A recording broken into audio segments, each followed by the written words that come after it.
Do you believe that the worst of times will give birth to the best of times? Well, the reading today from the book of Revelation is precisely about this. It talks about the worst of times, a time in the life of the early church when the people of God were enduring persecution.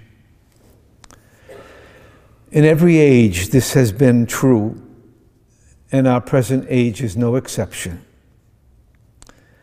In different parts of our Catholic world, people would say we are experiencing the worst of times. I would say we are being tried like gold in a furnace, and what is pure will survive, and what is impure will be disposed of. In the reading from Revelation, we heard the grace and peace from Him who is, and who was, and who is to come from God still comes today.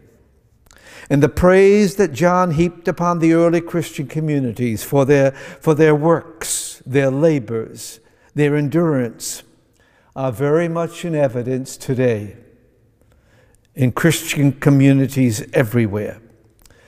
Men and women are staffing soup kitchens, providing meals for those in need, visiting the sick and the homebound, and continuing to volunteer in hosts of charitable organizations. And if we were to just go through this small congregation, I'm sure we would find a dozen different kinds of ways that people are doing things on behalf of our brothers and sisters. Their number is legion. People of faith today still reject injustices and care for the widow and the orphan. And yes, people of faith today still reject leaders that prove to be imposters and unsuitable for the office that they hold. It was during the days that John conveyed the words of Jesus spoke, that people of faith are suffering and enduring and yet remaining faithful. However, some, seeing the worst of times, have become blind to the best of times and continue to see what is possible as not being possible. In the gospel today, Jesus met a man who was physically blind, and this man knew that Christ could make a difference in his life. Many people continue to believe this. Others, disillusioned by events unfolding in the institutional church, have lost the love for the church they once had. And that was a line that was in the scriptures this morning.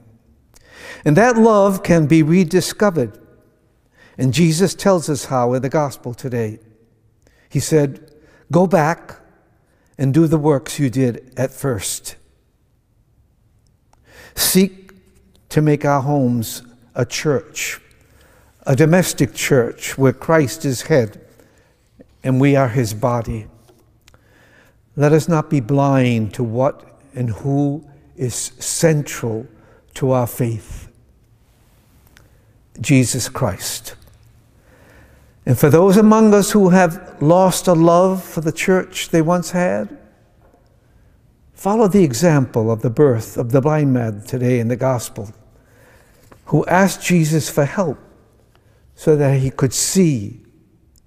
Well, we can ask Jesus for help to see and experience again the faith that He gifted us at our baptism.